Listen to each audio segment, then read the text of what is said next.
خاموشیاں جو سننا سیکھ لیتے ہیں وہ دوسروں سے الگ ہو جاتے ہیں، پھر دنیا ان کی تلاش میں ہوتی ہے اور وہ کسی کو نہیں ملتے۔ بہت پیارے اور بہت نایاب ہوتے ہیں وہ لوگ جو آپ کے پیچھے آپ کا دفاع کرتے ہیں اور آپ کو علم بھی نہیں ہوتا۔ صبر۔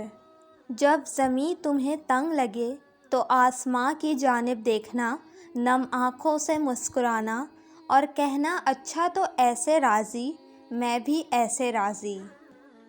رشتے گھڑی کے الارم نہیں ہوتے کہ جب چاہا سیٹ کر لیا۔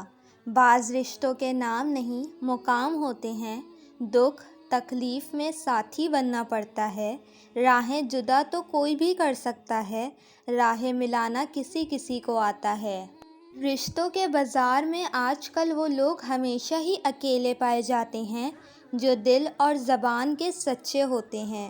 یہ زندگی صرف تب تک ہلکی ہے جب تک سارے بوجھ ماں اور باپ نے اٹھائے ہوں۔ منایا ان کو جاتا ہے جو ناراض ہوں، جو مصروف اور بیزار ہوں، ان سے دور چلے جانا ہی بہتر ہے۔ کسی کا ساتھ دینا چاہتے ہیں تو کھل کے دیں، ورنہ صاف انکار کر دیں۔ درمیانی راستہ منافقت کا ہوتا ہے اور منافق انسان کسی رشتے کے لائق نہیں ہوتا۔ تم اپنے کردار کو اتنا بلند کرو کہ دوسرے لوگ دیکھ کر کہیں اگر امت ایسی ہے تو نبی کیسے ہوں گے۔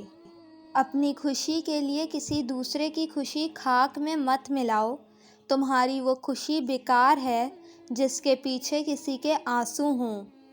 جب بھی گناہ کی طرف مائل ہونے لگو تو 3 باتیں لازمی یاد رکھو: اللہ دیکھ رہا ہے، فرشتے لکھ رہے ہیں، موت ہر حال میں آنی ہے۔ جب غلطی ثابت ہو جاتی ہے تو عقل مند اپنے آپ کو درست کر لیتا ہے اور جاہل ضد پر اڑ جاتا ہے۔ وہی لوگ انمول ہیں جو خیر کی خبر دیتے ہیں، پریشانی میں دلاسا اور حوصلہ دیتے ہیں، تنہائی میں اصلاح کرتے ہیں۔ ایسے لوگ قیمت سے نہیں قسمت سے ملتے ہیں۔